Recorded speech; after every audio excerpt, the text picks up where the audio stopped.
হরে কৃষ্ণ। ভগবানের মহাভোগ আগে দর্শন করিয়ে দিচ্ছি। এটা রান্না করেছিলাম আমি পটেটো আর ডাল দিয়ে একটা স্পাইসি বল, যেটা স্পাইসি বল বানিয়ে আমি খুব তাড়াতাড়ি রান্না করেছি। এত সুস্বাদু হয়েছিল, এমন একটা রেসিপি বানিয়েছি মানে মনে হচ্ছিল প্রতিদিন এমন করে রেসিপি ভালো ভালো রেসিপি বানিয়ে দিই। এটার ভিতরে যেমন দিয়েছিলাম আজকে ডালের পুর পটেটোর ভিতরে, তেমন হয়তো পনির, তারপরে সয়া নাগেট, তারপরে সয়া চাপ এরকমভাবে দিয়ে রান্না করলে আমার মনে হয় খুবই ভালো হবে। আর নতুন নতুন ইউনিক রেসিপি। এটা ডালটা আমি ব্লেন্ড করে নিয়েছিলাম মশলা দিয়ে, ব্লেন্ড করে নিয়ে তারপর আমি একটু জিরা ফোড়ন দিয়ে ও শুকনো মরিচ ফোড়ন দিয়ে আমি তেলের মধ্যে ভালোভাবে এটাকে নেড়ে নিয়েছি, জল দিয়ে আলুটা সিদ্ধ করে ভর্তা করে নিয়েছি। এই হলো ডালের লুকটা। দেখুন কত সুন্দর করে আমি এটা এখন ঠান্ডা করতে দিয়েছি। ঠান্ডা করার পর এটাকে আমি গুল করে বল বানাবো, ছোটো ছোটো বানিয়ে তারপর পটেটোর ভিতরে এটাকে পুর ভরে দিব। পুর ভরা পটেটো স্পাইসি বল বানিয়েছি। অনেক নাম দেয়া যায়, অনেক নাম দিয়েছিও আমি, অনেক নাম বলছিও, আমার যখন যেটা মনে আসছে সেটাই বলছি। কিন্তু কী বলবো, খেতে হয়েছিল দুর্দান্ত, এত সুস্বাদু হয়েছিল। আমার ছেলে মেয়ে বলছে যে মা এটা কী দিয়ে বানিয়েছো, আগে বলো কী দিয়েছো এটার মধ্যে ইনগ্রিডিয়েন্টস। এটার মধ্যে আসলে আরও বাদাম বাটা বা বাদাম ভেজে তারপর গুঁড়া করে এটার মধ্যে যদি দিতাম, তারপরে কিশমিশ, একটু নারকেল গুঁড়া যদি দিতাম, দিয়ে যদি আমি এটা বানাতাম তাহলে আরও সুস্বাদু হতো। স্বাদের তারতম্যের জন্য অনেক কিছু এটাতে অ্যাড করা যায় বা যাবে। আপনাদের পছন্দ মতো আপনারা দিয়ে নেবেন। বাদাম, যার বাদাম খেতে ভালো লাগে, বাদাম বা কিশমিশ এগুলি দিয়ে বানিয়ে নেবেন। নিয়ে তারপর মশলাটা ভালোভাবে কষিয়ে তারপর এই পটেটো বলগুলি ছেড়ে দিবেন। এটা তেলে ভাজতে হবে না, তেলে ভাজার কোনো প্রয়োজন নেই। এটা এমনিতেই সুস্বাদু লাগবে খেতে। দেখুন আমি এক এক করে সবগুলি আলুর ভিতরে পুর ভরে নিয়েছি, ডালের পুরে এখন মশলাটা কষিয়ে নিচ্ছি।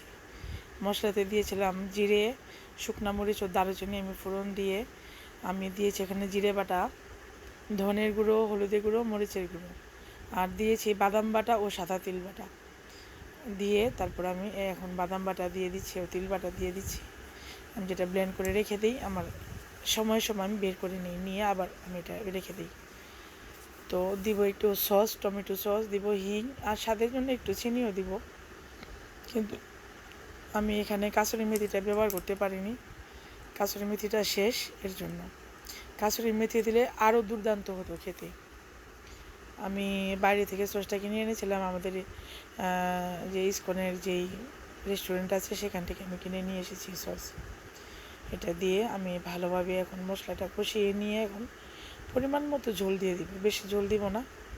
ইচ্ছে ছিল একবারে শুকনোই করার, কিন্তু কি করব, ঝোল না দিলে তো আর খাওয়া চলবে না, এর জন্য ঝোলটা দিয়ে দিলাম। তো অনেকভাবে অনেক কিছু রান্না করা যায়, রান্নাটা সম্পূর্ণই নিজের কাছে। ঝোলটা চারদিক থেকে ফুটে উঠেছে, এখন আমি পটেটো বলগুলি দিয়ে দিচ্ছি, পুর ভরা পটেটো বলগুলি দিয়ে গরম নামানোর আগে গরম মশলা ও ঘি দিয়ে তারপর আমি ভগবানকে এটাকে সার্ভ করব। তো ভগবানকে সার্ভ করার পর আমরা মহাপ্রসাদটা পেয়েছি, একটু দুধও দিয়ে দিলাম। এটাতে আপনারা দুধ, দই এগুলি ব্যবহার করতে পারেন, সয়া সস, তারপরে হচ্ছে গিয়ে ভিনেগার এগুলি একটু ব্যবহার করতে পারেন, কোনো সমস্যা নেই, এগুলি স্বাদের জন্য। আপনার যেইভাবে ইচ্ছা সেইভাবে রান্না করতে পারেন। রান্না করার পর খেয়ে বলবেন যে কেমন হয়েছে রান্নাটা। দেখতে যেমন সুন্দর হয়েছে, রান্নাটা খুবই দুর্দান্ত হয়েছিল।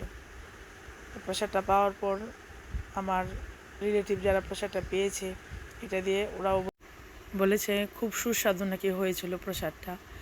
আর এটার সাথে পরে আমি রান্না করে নিয়েছিলাম আবার পুষ্পান্ন, যেটা আমাদের পুরীধামে রান্না করে ঠিক সেইভাবে রান্না করার চেষ্টা করেছিলাম।